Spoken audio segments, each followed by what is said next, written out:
আসসালামু আলাইকুম, সবাইকে পবিত্র রমজানের শুভেচ্ছা। আর আমি ইসমাইল খান শামীম আপনাদের নিয়ে চলে এসেছি আমার আম বাগানে।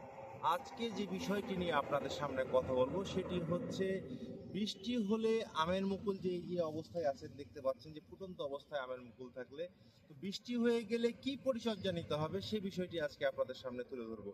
তো আমের যে এই স্টেজে যে অবস্থায় দেশের বিভিন্ন প্রান্তে কিন্তু এখন বৃষ্টি হচ্ছে, আমাদের চাঁপাইনবাবগঞ্জেও গতকালকে বৃষ্টি হয়েছে। তো বৃষ্টি হলে যে মুকুলগুলার ক্ষতি হবে, যে মুকুলগুলায় যে একদম ফুল ফুটে থাকবে এই মুকুলগুলার ক্ষতি হওয়ার সম্ভাবনা আছে। তো এইখানে কি ব্যবস্থা নিলে আপনারা এই বৃষ্টি হলে আপনাদের কোনো প্রবলেম হবে না সে বিষয়টি আজকে কথা বলবো। আপনি বাগানে যদি আজকে স্প্রে করলেন বালাইনাশক সকল কিছু দিয়ে আপনি স্প্রে করলেন, স্প্রে করার 2 দিন 3 দিন মধ্যে বৃষ্টি হয়ে গেল, তখন আপনাকে যে কাজটি করতে হবে, যদি কোনো পোকার আক্রমণ না থাকে বাগানে, তাহলে আপনাকে শুধু একটা ভালো মানের ছত্রাকনাশক দিয়ে স্প্রে করবেন। স্প্রে কি ছত্রাকনাশক স্প্রে করবেন? যেগুলো উন্নত মানের যে ছত্রাকনাশক আছে, যেমন সিনজেন্টা, র্যামিস্টার টপ বা নাটিভো এই টাইপের যে বা ডাইকোফেনাজল এই টাইপের যে ছত্রাকনাশক আছে, বা নাভারা এই টাইপের ছত্রাকনাশক স্প্রে করলে আপনার রেজাল্ট পাবেন।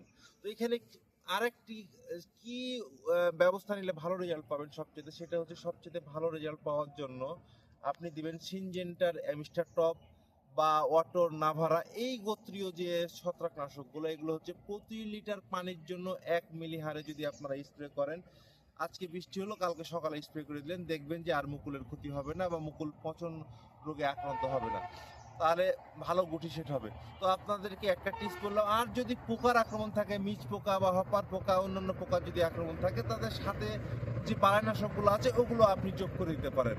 তো দর্শক, আজকে এই পর্যন্ত, সবাই ভালো থাকবেন। আসসালামু আলাইকুম।